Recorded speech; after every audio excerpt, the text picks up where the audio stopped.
নমস্কাৰ। অসমৰ ইতিহাসৰ ২৭ নম্বৰ খণ্ডৰ প্ৰথম প্ৰশ্নটো হৈছে, তলত উল্লেখ কৰা কোনগৰাকীয়ে লালুকহুল্লা বৰফুকনক হত্যা কৰিছিল? ইয়াত 4টা অপশ্যন দিয়া আছে। এ দিয়া আছে ভূটাই ডেকা, বি দিয়া আছে গদাধৰ সিংহ, চি দিয়া আছে ৰূপ সিং চুবেদাৰ আৰু ডি দিয়া আছে লাচিত বৰফুকন। এই 4টা অপশ্যনৰ ভিতৰত শুদ্ধ উত্তৰ কোনটো হ'ব? ইয়াত শুদ্ধ উত্তৰটো হ'ব অপশ্যন এ, ভূটাই ডেকা। লালুকহুল্লা বৰফুকনক ভূটাই ডেকাই হত্যা কৰিছিল। তলৰ কোনগৰাকী আহোম ৰাণী প্ৰমথেশ্বৰী দেৱী নামেও পৰিচিত আছিল? ইয়াতে 4টা অপশ্যন দিয়া আছে। এ দিয়া আছে জয়মতী, বি দিয়া আছে ৰমণী গাভৰু, চি দিয়া আছে ফুলেশ্বৰী আৰু ডি দিয়া আছে অম্বিকা। এই 4টা অপশ্যনৰ ভিতৰত শুদ্ধ উত্তৰ কোনটো হ'ব? অপশ্যনকেইটাৰ ভিতৰত শুদ্ধ উত্তৰটো হৈছে অপশ্যন চি, ফুলেশ্বৰী। আহোম ৰাণী ফুলেশ্বৰীক প্ৰমথেশ্বৰী দেৱী নামেও পৰিচিত আছিল। তলত উল্লেখ কৰা কোনগৰাকী আহোম ৰজাই ৰাজধানী শিৱসাগৰৰ পৰা যোৰহাটলৈ স্থানান্তৰ কৰিছিল? ইয়াতে 4টা অপশ্যন দিয়া আছে। এ দিয়া আছে গদাধৰ সিংহ, বি দিয়া আছে গৌৰীনাথ সিংহ, চি দিয়া আছে পুৰন্দৰ সিংহ আৰু ডি দিয়া আছে ৰাজেশ্বৰ সিংহ। এই 4টা অপশ্যনৰ ভিতৰত শুদ্ধ উত্তৰ কোনটো হ'ব? ইয়াতে শুদ্ধ উত্তৰটো হৈছে অপশ্যন বি, গৌৰীনাথ সিংহ। আহোম ৰজা গৌৰীনাথ সিংহই ৰাজধানী শিৱসাগৰৰ পৰা যোৰহাটলৈ স্থানান্তৰ কৰিছিল।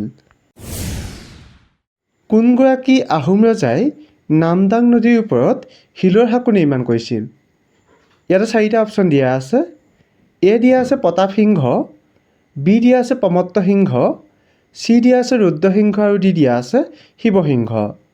এই 4টা অপশ্যনৰ ভিতৰত শুদ্ধ উত্তৰ কোনটো হ'ব? ইয়াতে শুদ্ধ উত্তৰটো হ'ব অপশ্যন চি, ৰুদ্ৰসিংহ। আহোম ৰজা ৰুদ্ৰসিংহই নামদাং নদীৰ ওপৰত শিলৰ সাঁকো নিৰ্মাণ কৰিছিল। কোনগৰাকী আহোম ৰজাৰ ৰাজত্ব কালত আহোম আৰু মোগলৰ মাজত সংঘাত আৰম্ভ হৈছিল? ইয়াতে 4টা অপশ্যন দিয়া আছে। এ দিয়া আছে প্ৰমত্ত সিংহ, বি দিয়া আছে প্ৰতাপ সিংহ, চি দিয়া আছে জয়ধ্বজ সিংহ আৰু ডি দিয়া আছে চক্ৰধ্বজ সিংহ। এই 4টা অপশ্যনৰ ভিতৰত শুদ্ধ উত্তৰ কোনটো হ'ব? অপশ্যনকেইটাৰ ভিতৰত শুদ্ধ উত্তৰটো হৈছে অপশ্যন বি, প্ৰতাপ সিংহ। আহোম ৰজা প্ৰতাপ সিংহৰ ৰাজত্ব কালত আহোম আৰু মোগলৰ মাজত সংঘাত আৰম্ভ হৈছিল।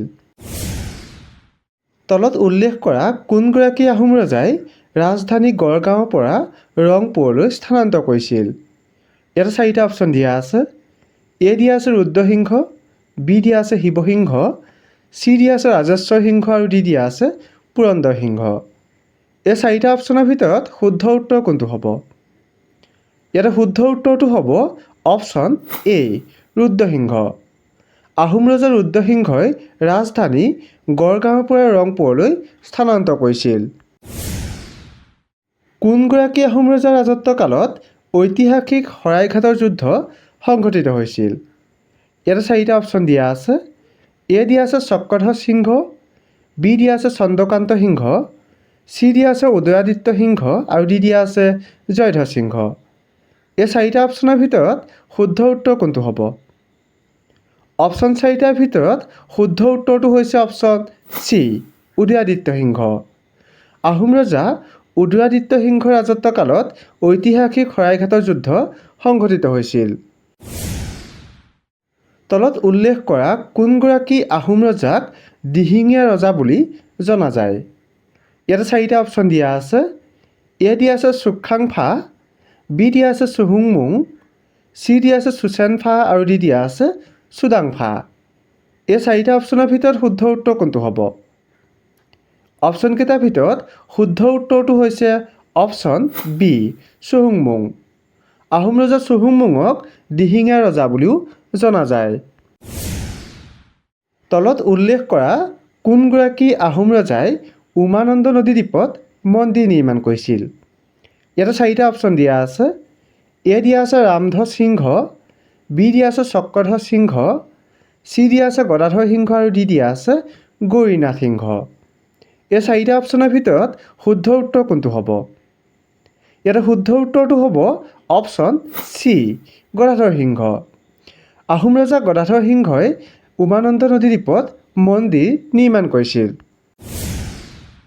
কাছাৰৰ প্ৰাচীন নাম কি আছিল? ইয়াতে 4টা অপশ্যন দিয়া আছে।